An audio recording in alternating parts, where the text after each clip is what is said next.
Hey y'all, Rick Houston here, and I want to tell you about my new show, the Moonshine and Motorsports Racing Podcast. I've partnered up with the state of North Carolina Department of Natural and Cultural Resources to help uncover the history behind moonshining mountain boys, professional wheelmen, and the backwoods and city lights of the Tar Heel State. In the first episode, I sat down with Winston Kelly at the NASCAR Hall of Fame for a little behind-the-scenes gossip about Junior Johnson's engineering skills. He's got two things in his hand, pipe wrench and channel lock pliers. And they weren't new. They had been around the block a time or two. Wasn't the first steel they built, I bet. No. I think the pliers had been red before, but paint had worn off. And in the second episode, I talked to a professional hillbilly, a.k.a. Dr. Daniel Pierce of UNC Asheville, to find out the real history of moonshiners and their battles with the revenuers. He wrote about one of his experience of trying to chase down this bootlegger in this souped-up car, and he complained that the government gave him these piece of crap, cheapo cars, and that were really no match, but he thought he was doing pretty good, and then the guy just hits it and just takes off and practically disappeared. But then the guy makes a bootleg turn and comes back towards him. And as he said, it was a game of chicken, and I was the chicken. And so he ran off the road. And actually, he was the guy who caught Junior Johnson at his daddy's steel when Junior got tangled up in a barbed wire fence. So check out the Moonshine and Motorsports Racing Podcast, available on YouTube, dailydownforce.com, and all of your favorite podcasting platforms. And be sure to check out my regular show on NASCAR history, the Scene Vault Podcast.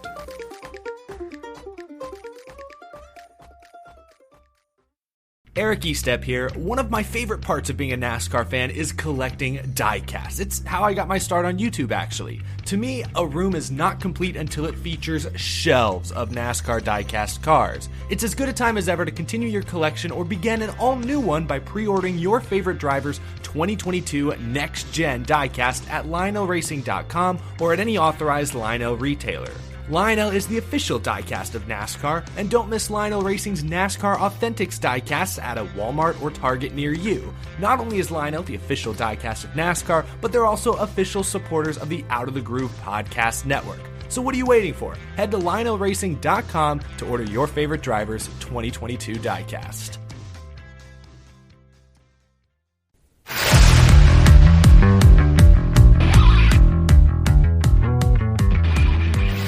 You're listening to Made in Level Cross, presented by Pristine Auction. I'm Thad Moffitt. And I'm Roland George. And today we're joined for Father's Day by my father, Brian Moffitt.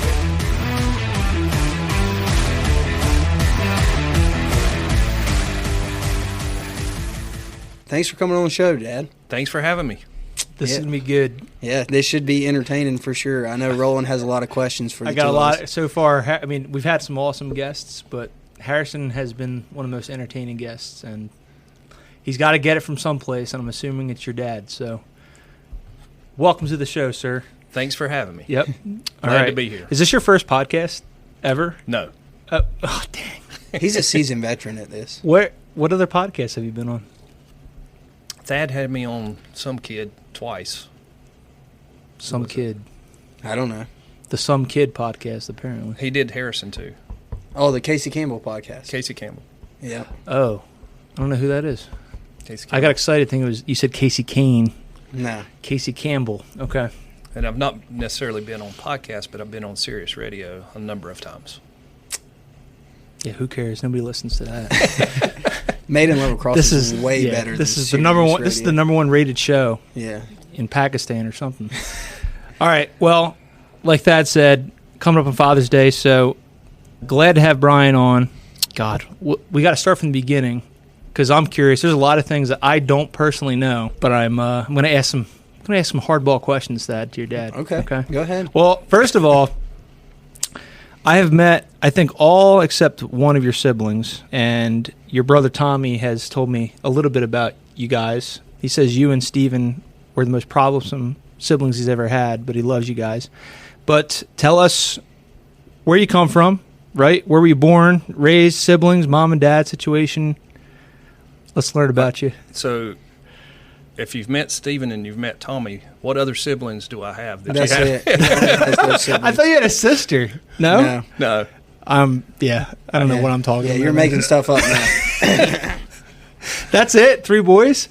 Yes. Yeah, don't you feel Yes. bad for his mom? Yeah. God dang. Props to So- Miffy Moffitt. I am the middle of 3 children. I have an older brother, Tommy, and a younger brother, Stephen. And I am the favorite of all 3. For sure. You can ask Mom. My dad's actually now passed in heaven, but he would say the same thing. What was your dad's name? Tommy. Oh, So- makes sense. So Yep. he's Tommy Jr.? Nope, Thomas Wesley was my father, and Thomas William is my brother. Wow. Thomas Wesley. Yeah. Like the famous Methodist, right? Mm-hmm. So, okay, cool. So you got Tommy, then you. How old? So what's the age gap between you guys? So Tommy is 8 years older than me, and Stephen Wow. is 2 years younger. Yeah, Golly. yeah. 8 years. So, okay, just doing that. So he was, and he's graduating high school and you're still in elementary or middle school. Yeah. Yeah. Yep. I didn't know it was the age gap. Wow. How'd you interact with your brothers? Who were you closest to? Closest to Stephen for sure, Okay. because we were so close in age. But we picked on our older brother a lot. Yeah, he's like twice our size. He's like 6'6", probably 240, and we'd love to go in every Saturday morning and jump in his bed while he was sleeping. 2 younger brothers just aggravating him. Yeah. He'd just sling his arm and throw us across the room. Now, where'd you Okay. grow up? How far from Level Cross did you grow up? I actually grew up 4 miles from Level Cross. Wow. Okay. Yeah. He's right here in Randleman. Right here in Randleman. All right, so you grew up in Randleman. What did your parents do? My dad worked for Duke Power. He was a lineman for almost 40 years and supervisor at the end of his career. And my mom basically worked in HR in the furniture industry. Cool. Different groups around the area. Yeah. Well, big industries around the area. So Yeah. Duke's a huge, the power company and then the furniture market. Yep. I remember, I will tell you about my dad, though. I remember, since this is Father's Day, Yeah, right? of course. I remember him when I was young, especially when we had ice storms or a lot of bad weather in the area. And you see the trucks now when they go to different states or whatever when there's, a hurricane. But he would be gone on the road for weeks at a time fixing power lines. Back then, a lot of the stuff was not put underground yet. So when they went, they were gone for an extended period of time. So that Glenn Campbell song is 100% true, right? Absolutely. Absolutely. And it was dangerous, very dangerous climbing those poles. You make good money being a lineman, though. Yep. It's a hard job, but it pays well. Mm-hmm. What's your fondest memory of your dad? Probably pitching baseball with him. He was really good. I was a pitcher, and he loved baseball. My grandfather loved baseball. That was kind of the thing they had together. And I think Stephen and I had that with him too. Yeah. Tommy probably more was a football. He played football, but they went fishing quite a bit. Yep. So did all of you guys go to, obviously went to the Randleman school system, right? We went to Randleman High. Okay. How was that growing up? It was awesome. You liked It was awesome. Oh, yeah. We'd go to Tommy's football practices when we were little. Actually, I think Stephen, believe it or not, I think he was a mascot one year. What? I can see that. What, a tiger? Is that Yeah. what it- Yeah. Out there with it was because it was the cheerleaders loved him. He was so little. He's probably 5 or 6 years old. Oh, man. Yeah. That's pretty good. Steven in a tiger suit. No, he was just their little mascot. Oh, okay. Yeah. He wasn't an actual mascot. Yeah, he wasn't actually wearing the tiger suit. He was just their little guy. Man, that's a letdown. I was Yeah. kind of hoping we had a picture of him in a tiger suit. I need to back up because where does your family come from? So Moffitt, is that a Scottish name? There is actually a town in Scotland called Moffitt. Moffitt. We have visited that Yeah, town. it was fun. Yeah. One of the Really? coolest vacations I've ever been on. We Yeah. went to Goodwood over in England with my grandpa, and we visited Scotland and visited the town of Moffitt, and everybody bought like a scarf. We have our own, what do you call it? Tartan. Yeah, that. Yeah. What's that? What is that? Is that like a skirt? And well, it's what you would wear. Yeah. Yes. But is it the skirt that everyone like? Yeah. It's called it's hardened. Yeah. I didn't know You that. have your own symbols. It's the like a crest, a family crest. too? Yeah. Yeah. All right. Cool. Pretty cool. I actually have it hanging up in our house. What do you know about the Moffitts? I love genealogy. Do you know anything like So- royalty or Do you know that? No. Don't know. We know anything they like fought that. with William Wallace. for real? Are you being serious? Oh, yeah. How do you know that? I don't believe you. 'Cause Do you know who William Wallace is, Thad? yes. Who Have you is ever he? seen the movie Braveheart? All right. Good. Yeah, okay. That's like one of the greatest movies of all time. Unfortunately, I'm probably a fierce rival enemy of you guys because I'm George's English. Okay. Yep. God save the king. Listen. So Moffitt Scottish. So that answers that question. I was always curious about So that. my grandfather's people were from not too far from here, Siler City, and my grandmother was from the same. So not far. We haven't moved a lot. It kind of makes sense too. Not to make this a history podcast, but Scots Irish came over here Yeah. many years ago. You guys do any boot licking? What it was? Moonshining? Did you guys do any moonshining? in the Our family didn't do moonshine. Didn't do any of that? No. Our family on the Moffitt side, they were more into raising cattle, Okay. and they were into rodeo. So No kidding. There's the Cheeks on my grandmother's side of things, and they were really big into rodeo in the 60s, 70s, 80s. Yep. So we didn't mention this. So you are the CEO and president of Petty's Garage. We love cool things that go fast around here. Did you grow up with a special car, or were you into any of that? My favorite car is a '69 Camaro. I never had one, Interesting. but I do want one. Okay. But what I grew up driving was a 72 Super Beetle, VW Super Beetle. No Oh, way. yeah, Yes. Really? And then Love that car. for your birthday one year, right? Yep. You got another Super Beetle Yep. that we were going to redo just like your original Super Beetle, like with the dice and hanging off the mirror and painted black and everything. Dude, I thought that was the coolest car ever. They're Like pretty cool. When we got that car for Dad, we would have Mom come pick us up from school in it because we could open the front and throw our book bags in, and that was like the coolest thing ever. So was that your first car? That was my first car. Wow. What's the story behind that? Did you find it somewhere? It actually was sent down. My mom drove it forever, and then when I turned 16, I just took over. Yeah. That's cool. So, okay, how are you as a kid? Were you a troublemaker? I learned a lot about Rebecca in a video she did with the King, but how would you describe yourself? I was the planner. I was always planning stuff. Okay. I was not necessarily the troublemaker. Steven has always been the troublemaker, for sure, and the jokester.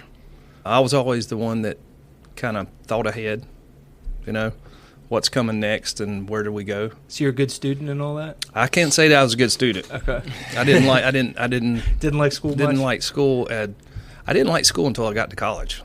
And I know I heard Rebecca say that, but that's just, I was more about playing sports. Okay. Yeah.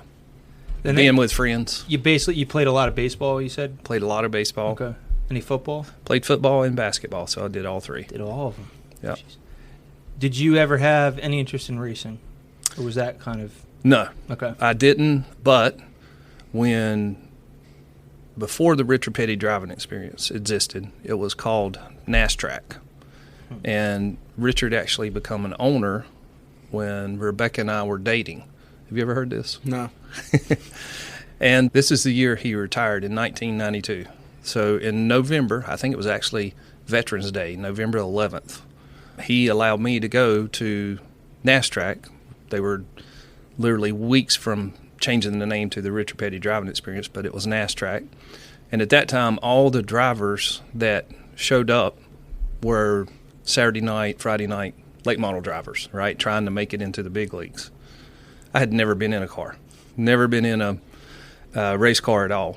But I went, and just as I was getting in to strap into the car, the King pulls up in this Trans Am at the time. He was driving for Pontiac. So he drove up in the Trans Am, pulled right up to the car, and comes walking over, and I see all the racers on the pit wall, and he comes over and talks to me, sticks his head in his window, and I'm nervous as I could be, right, just because of that.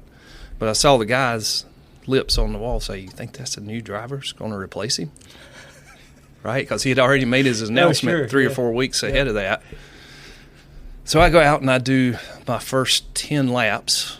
There's a 30-lap segment, so you do 10 laps. They come in and talk to the instructor, and you do another 10 laps. And I went out and did my first 10 laps, and I come in, and the instructor wouldn't even look at me. He was looking at the ground, and he said, do you think you got it up to speed?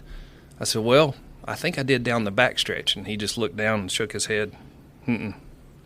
87 miles an hour, fast as I got it. He said, you got to trust it. You got to trust it, son. You got to know that it's going to stick, and it'll drive a lot better when you get it up to speed.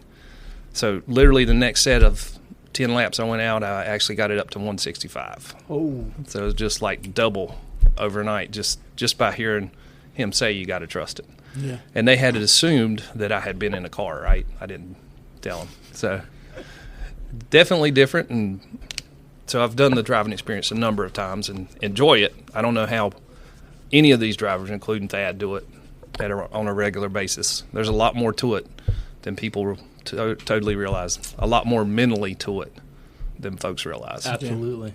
No, for sure. I drove for the driving experience for a while too, and like there's just a big difference once you get like to 130 to 140 miles an hour in every 10 miles an hour. Like at Daytona, the difference between 190 and 200 feels like a 30 mile an hour difference rather than a 10 mile an hour difference. Like once you get to going that fast, it's insane how much it changes. Like going from 150 to 160, then 160 to 170, it's way different. Yeah, I would do it again. Would you? Oh yeah, and I've actually been in the car with Thad and quite candidly with Harrison. Both of them can drive really good. So we actually did a trip. This was a Father's Day trip that I remember, and I don't think the boys will ever forget either. It was 2019, maybe 2018, 2019. It was 19. 19. It was just Thad, Harrison, me, and the King, and we all went to Wyoming. It's one of the last times before Richard sold the place in Wyoming. And we had a blast. We rented some side-by-sides, and Harrison and Thad did all the driving. The King and I did all the riding. No kidding. Yeah, we got in trouble a lot. From who? Grandpa. Oh, Dude, Grandpa? yeah, Harrison set shotgun, and Dad and Grandpa were in the back just like having a good time or whatever, right? And they were just along for the ride, and I would be running. I mean, those things would run like almost 90 mile an hour. Like they'd run 80 mile an hour in a straight line. And we were driving, and I was driving, and Harrison was sitting in the passenger seat, and I looked over at Harrison, and I was like all fired up, and Grandpa reaches up and pops me, and then when we stop, he's like, don't you ever take your eyes off the road when you're driving. He was like, you're not just responsible for yourself, you're responsible for everybody else. So he was not fond of me looking away from the road while I was driving, taking our eyes off the road. But it was fun. We did some – I don't know how we didn't roll that thing. Yeah, I don't either. Where was it? Was it on a paved road? Or No, we were actually 6,200, 6,400 feet. We were in the mountains. Oh, my God. We were doing trails in the mountains. Yeah, it was of a lot of Wyoming. fun. Yeah. We go snowmobiling. Some of the places we go snowmobiling, we were able to do ride on this side-by-side. So that was cool. So we did that. We had a camping trip that time when we were with him. Stayed out there almost a week. Yeah. Cool. So that was really neat. Well, obviously, you're not a father without your kids. So let's talk about how'd you meet Rebecca, right? What was that? I don't know those stories, so I'm curious. Where did the love come from? Was it in school? Was it at a baseball field? So I have known the Petty family my whole life, growing up here in Randleman. And I've known, Sharon, Lisa, Kyle, all of them. And my family, actually my mom and dad got divorced when I was probably, I think, 11 or 12. So my mom did a really nice job of making sure that when we went out to the football games or basketball or whatever, we were going to the mall, our house was a meeting house. All the kids would come there, and from there we'd disperse and then, come back there. And Rebecca was part of that crowd. She was part of that group. I think Stephen was dating one of her closest friends, so that put her in that situation. And I had graduated, and still every time I come home, we'd go to Stephen's basketball or baseball games or whatever, and they still continue to do that. One of the weekends that I come home from college, it was around prom time, and I just casually asked everybody, what are you doing for prom? And Rebecca said, well, I thought I'd take you. And I'm like, there's no way I'm going back to my same high school to a prom when I just graduated a year ago or a year and a half, whatever. And a few months go by or a few weeks go by, and I come home and I ask her again, so what are you doing? Well, I'm still waiting on you. I said, okay, let's do it. So we literally went to her prom. It was the first time that we were without a lot of people with us, and we had a great time. We always had a good time. We were friends, and we had a great time, and after that we started dating. So about 3.5 years later, we got married. So she asked you, that's how it started? She asked you to prom? To the prom. And then how did the dating start, though? Did you ask her out? Or? Well, after that, we just started dating. Yeah. Wow. Did you know that? Yeah, Dad had a mullet and a leather jacket, dude. I still need to see his pictures because Steven's like, he's just seeing the mullets. Yeah, he was full blown, like, he's full blown Grease, like the movie Grease. You know what I'm talking about? What? Yeah. Like slick back up here, business in the front, party in the back type of deal, leather jacket. Grease is kind of a doo-wop thing, though, man. Oh, now I got like a Fonzie thing going in my mind with your dad. So it's more like a Billy Ray Cyrus thing. Yeah. Okay. Probably more Billy Ray Cyrus. Bon Jovi. Bon Jovi. Bon Jovi took after my hair. Either way, it worked, though. And then from there, they dated and got married or whatever, went to ECU together, and Dad worked a handful of jobs out at ECU. And how'd you get into racing then? So I had a really good job at UPS. I worked at a convenience store, a furniture store, and I went in on the early shift of UPS and went to college, just believe it or not. So wow. Go-getter. The UPS job was every day. The other two were part-time. But Rebecca graduated in May of 94 from college. I still had a little bit left, and she wanted to move home. Said, what are we going to do? We actually had a home in Greenville at ECU. We had a home there and had planned on staying in that area and me working at UPS. Is that the house Richard bought? She had mentioned that he did because he was like, you're probably not going to it's going to take a long time for you to finish school, so here's just a house. Well, there's more to that too. She got her BFA. She had an additional 2 years. Got it. Yeah, okay. But so we decided. I think it was in July or August of that year we moved back home, and actually it was 96 when we finally moved back home. So we were in college 2 years married. We got married in November of 94. And we moved back in July of 96 home. Richard and Rebecca, like I said earlier, they did a video where your mom was talking about, marriage and marriage proposal. So apparently he does not recall your dad asking. He didn't say it didn't happen, but he just doesn't recall. Do you recall? I know exactly. All right, I got to hear this. Yeah. How is that? Asking permission. Rebecca even asked me, when did you do it? And I'm like, I can't believe you don't even remember. She was actually still at school. I had to come home for some other reason. And so I went to Miss Linda. I had walked in the door and I went to Miss Linda. She was actually doing what she typically does. She was a busybody, so she was cleaning. I think she was actually finishing up the dishes. And I said, I have something I'd like to share with you and Richard. Would you give me some time? Or tell me when's a good time? And she said, well, no better time than now. So I was extremely nervous, right? And at that point, the king always read the paper. He was in his big he still does. chair. He does, yeah. He reads the paper. He sits in that chair and reads the paper still to this day. Yeah. One of the only people I know that still reads a newspaper. Yeah. And he was reading the paper, and Miss Linda comes in, Richard. I don't know if he's hearing the aides were in or not, but screamed at him and said, hey, Brian wants to talk to us. And so I did. I said, I love your daughter, and I think I'm ready. I think she's ready. And if you'll allow it, I'd love to ask for your hand in marriage. And he looked at me and he said, so how are you going to support her? I said, well, right now I've got a great job at UPS. I still have school left. She still has school left. I still need you to pay for her school. I can't do it. But if you can do that, and, I will pay for myself, I'll make sure that she never does without. I promise you. And they both gave me their blessing.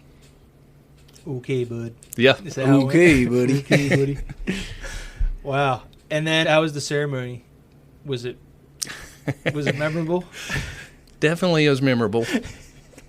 From what I understand, my grandmother had that wedding, right? She did. You and Mom were just there, but my grandma had 500 people. That's what I was like, how many people? Because Rebecca said there was a ton of people that weren't even necessarily invited to the thing, and they just showed up. It's very true. I think there were 450, maybe 500 invitations sent out, and I think we ended up with almost 850 people.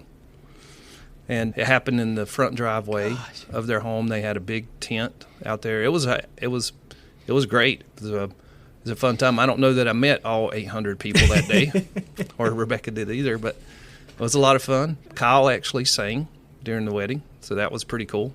That was really neat. It was a great day, great time. Awesome. Yeah. I wanted to hear that. All right, so Yeah. fast forward. Thad was asking about racing, so got into racing. What point were you getting into NASCAR specifically? Well, we moved back from East Carolina. I went immediately into actually selling T-shirts and hats and doing show car stuff for, I think it was Petty Marketing at that point. It was in Concord.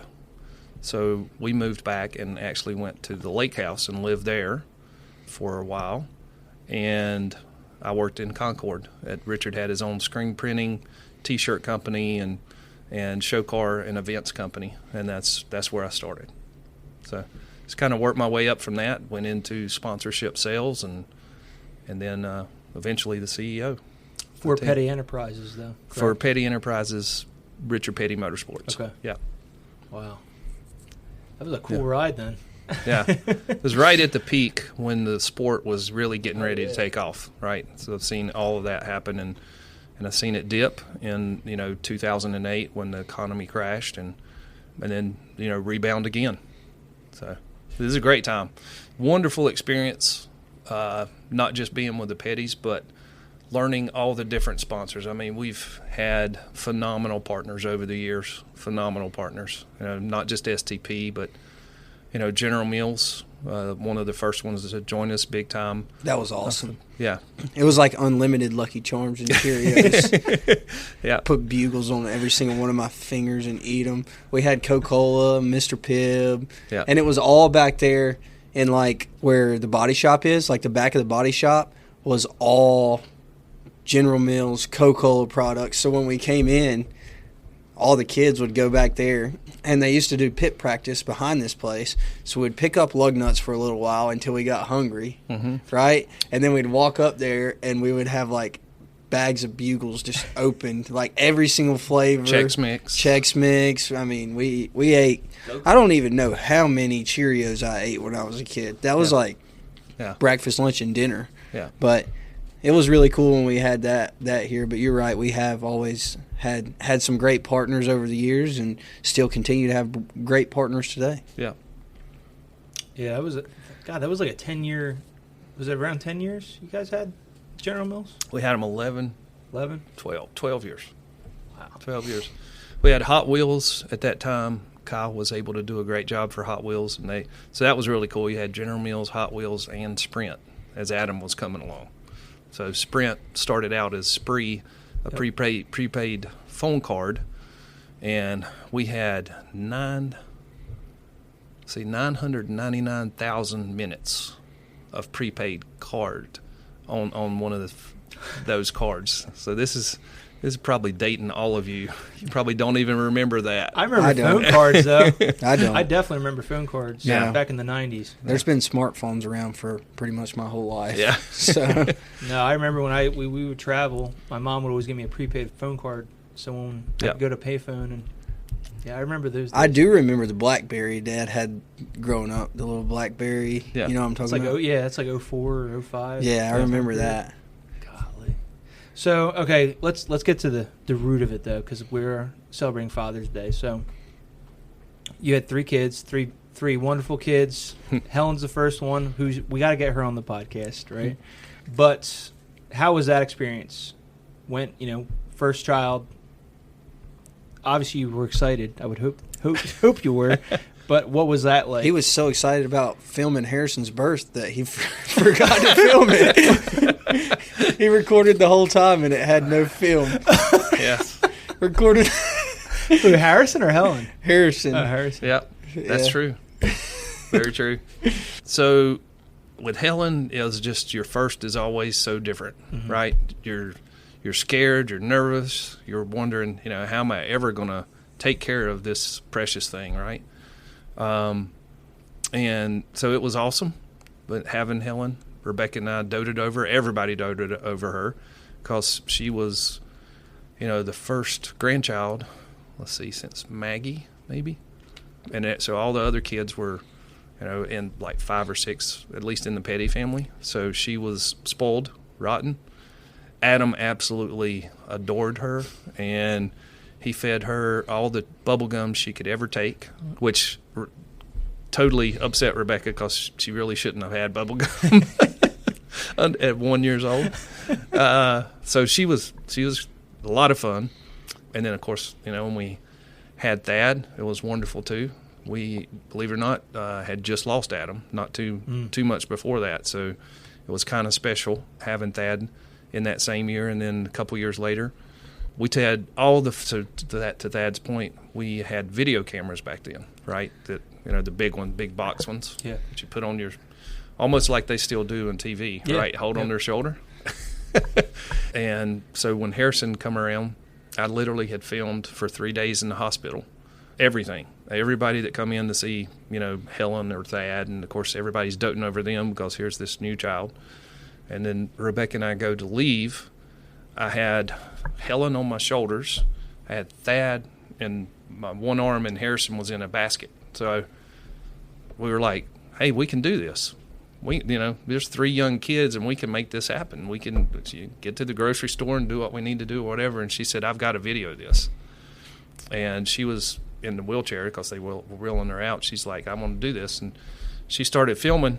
And as soon as she pulls it up to film, she said, there's no film in here.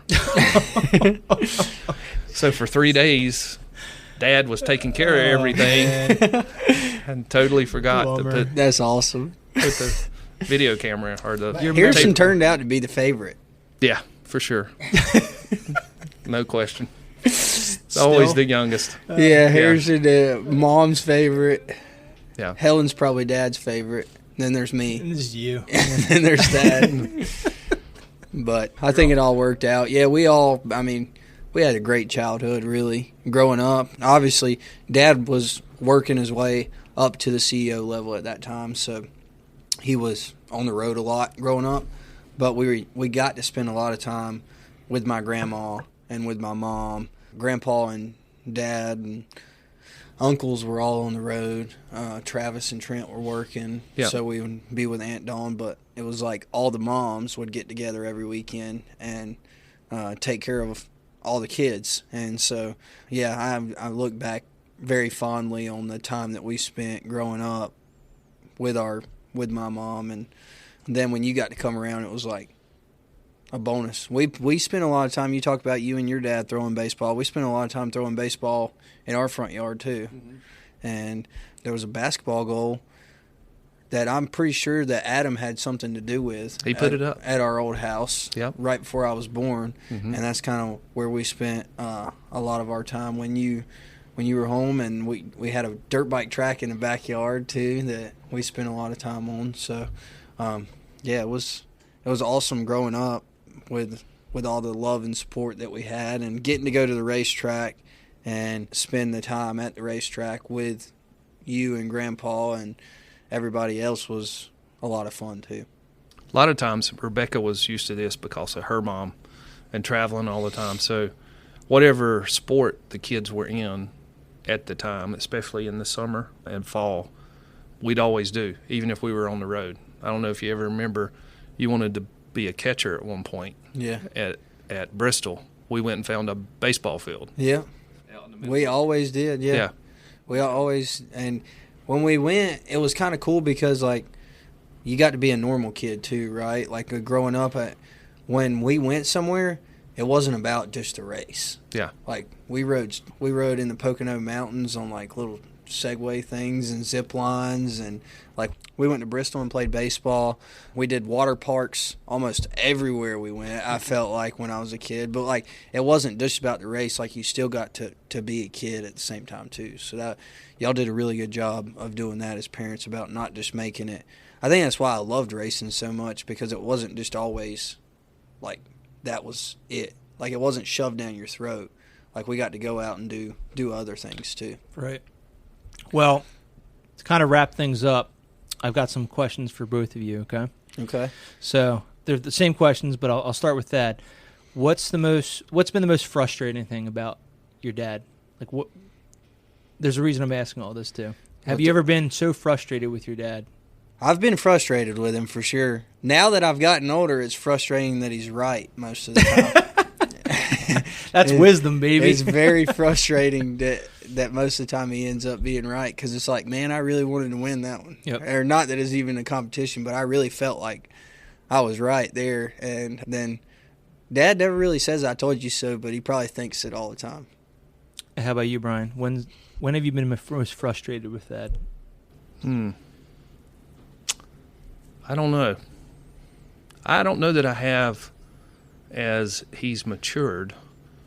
Probably in his early teenage years was the most frustrating for me. Yeah, and his mom had a little rebellious side to him for a period of time. That was probably the most frustrating time. But we prayed and we got through it. Yeah, absolutely. Yeah. It'd be a lot easier if you asked that about Harrison. He's broke everything in our house at least once. Yeah, there's not a time that we don't go somewhere and come home and there's not something destroyed. Greg and I just talked about that with the vehicles around here, but that's another conversation. All right, Thad, what do you love about your dad the most? Probably his work ethic, determination, and that he never really gives up on anybody. He's definitely been a big influence, how hard he works and how committed he is to what he does, and just trying to make it work for everybody else before himself. Brian, what do you love about Thad the most? I almost have to copy that, because definitely his spirit, his never give up attitude, how he's a lot like his mom, and he's never met a stranger, right?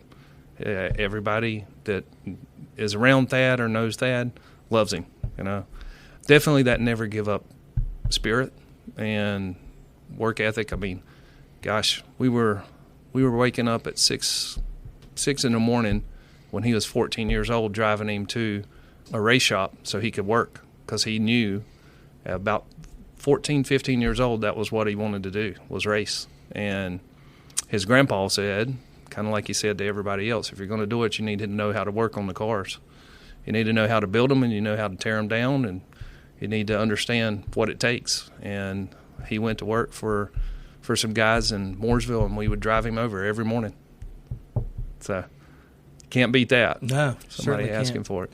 Well, Brian, what's one and there's plenty of things you're gonna teach your son for as long as you guys are around, but what's one thing you would impart, not just to Thad, but to people listening as a father? What's the most important thing that you've learned to impart in your kids?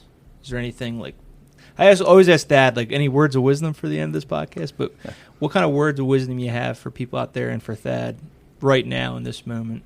I think Thad and I think all of our kids have this, and family and God come first, right? I think at the end of the day, he keeps that in his heart, in his mind, they're going to be successful, no matter what they end up doing. For sure. There you go. That's awesome.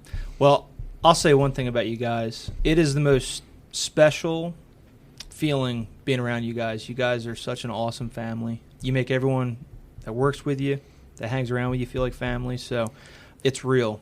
And I see a lot of people out there that it's all a facade, especially in our sport. But there's a lot of people in our sport that are truly, truly real, like you guys. So it's really cool having you guys in my life, and I look forward to see what the future holds for everything, for the garage, for Thad, for everybody in the family. So cool. I think you got anything to your dad? You want to say something to your dad? It's going to be Happy Father's Day. Happy Father's Day. Thanks for always being a good dad. Thank you, son. We appreciate you. Appreciate you too, Roland. Oh, you too, man. All right. Well, with that, we'll cut to a commercial break, and we'll catch you guys on the other side.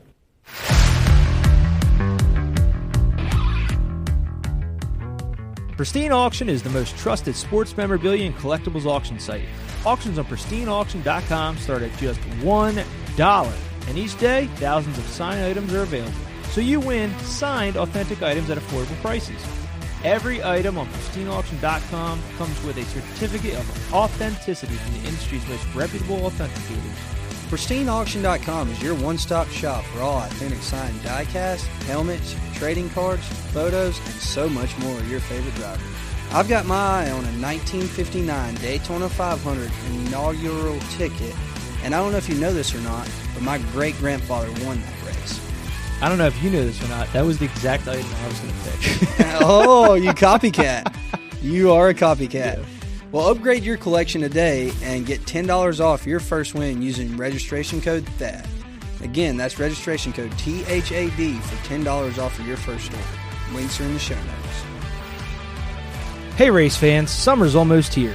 Are you ready to throw open your windows or throw them away if they're drafty, foggy, or impossible to open? Talk to our friends at Window World. They specialize in home transformations with beautiful, energy-efficient windows, entry doors, and siding, featuring Energy Star certification and the Good Housekeeping seal. Call 1-800-WINDOW WORLD. Schedule your free consultation today. Maiden Level Cross is brought to you by Window World, America's exterior remodeler. For you, it's all about going further, faster. For them, it's about helping you achieve it. That's why at Customers Bank, they combine the best of technology with a deeply human touch. They offer a wide range of innovative banking solutions backed by outstanding personal service, giving their customers the edge they need to take on tomorrow. Take the lead with Customers Bank. Learn more at go.customersbank.com/NASCAR.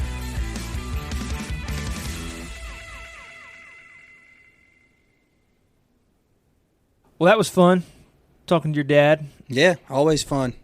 I talk to him probably every day, at least once a day. More times than that most of the time. But, yeah, it was cool to have him on, hear some of the things he did back in the day and growing up as part of the family, and just kind of his view and aspect on a lot of this stuff. Yeah. Very wise man you got there for a dad. So very lucky to have him. So, last time we talked was prior to Charlotte.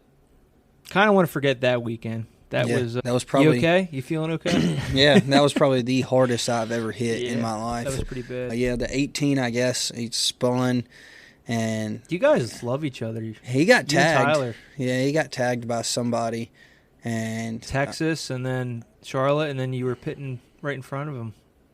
Yeah, St. Louis. Yeah, that's right. But I guess he got tagged on the backstretch, spun around, went down to the apron, and gassed up on the apron trying to save it. And when he did, it just caught and hooked right. And then here I came, running the top. And I was committed to the top and tried to turn down late, and there's just nowhere to go.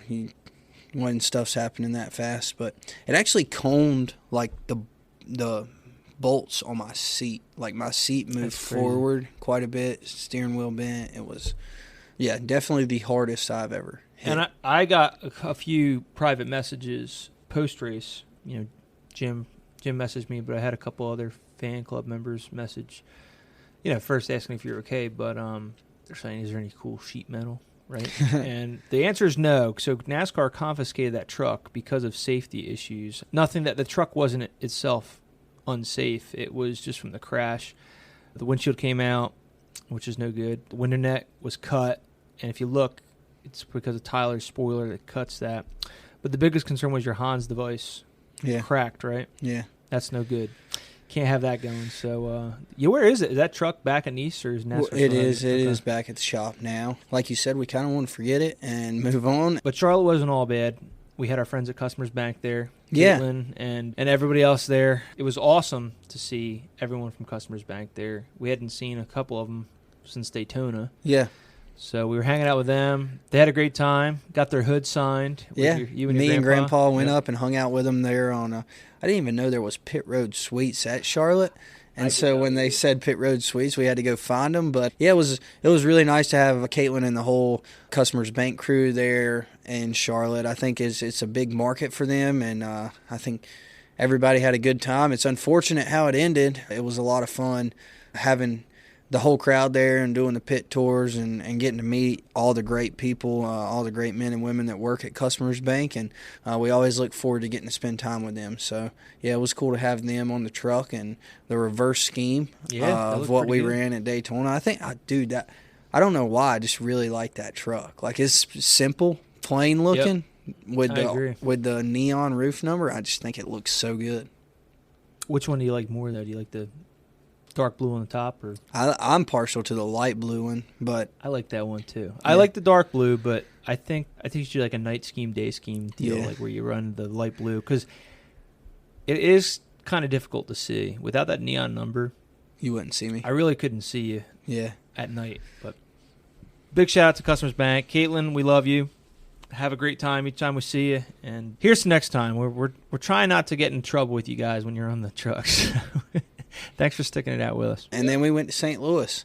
St. Louis, cool place, cool city. Got the arch there from the racetrack. You can see everything. We got some good friends out there, and Dave Stewart and Curtis Francois, and our friends from Induction Innovation came and brought their crowd. That was awesome. We had Cliff and Amy and their whole crowd out there at Worldwide Technology, and we didn't practice well, didn't qualify well, but in the race we were actually started really good. Like we were able to pick up a couple spots there and start a stage 2. I was figuring it out. Into stage 1, we were pretty good lap time wise there at the end of stage 1. We were able to run like 15th to 20th place lap times.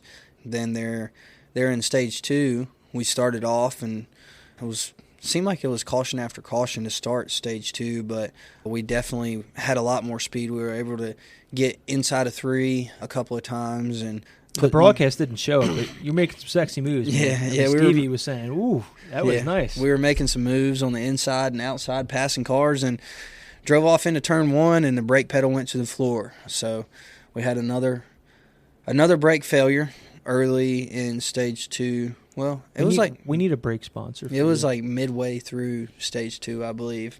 So that was unfortunate, and then we just limped it around the rest of the day. We ended up losing 2 or 3 laps on pit road, 2 or 3 laps on the racetrack, so I think we ended up like 5 laps down. Yeah, kept putting brake fluid in. Kudos to your pit crew is amazing. Those guys are amazing. They get your track position a lot of times on pit road, and they never give up. So shout out to those guys. They really do one hell of a job week in and week out. But yeah, so that was St. Louis. Yeah, man, proud of you. You ran all the laps. I will say that Corey Heim and who else was up front? Was it Tanner Gray?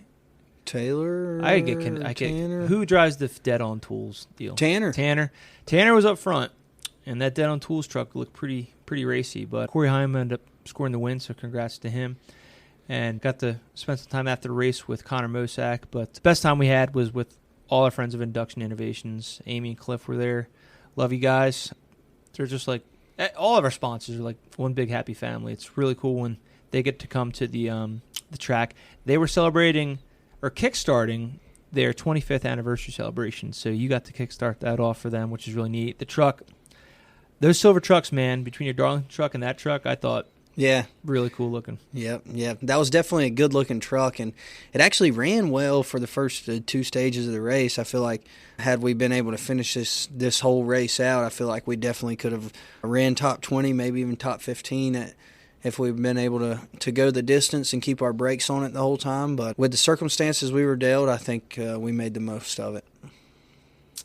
Yeah. If you were a brake sponsor, hit us up, okay? Because our team definitely needs some guidance there. I don't know what's going on. Somebody's not doing their job. But all that to say, appreciate everyone for the support as always. You know, my first time in I'd never been to St. Louis, so really cool track, awesome venue. It's like a state fair out front, which I thought was pretty cool. Yeah, I'd never been on that side of the racetrack until this weekend. This was my 3rd time racing there. I raced the oval in an ARCA car. I raced the road course, and then this was my 3rd time being there. And I had never been on the front stretch side.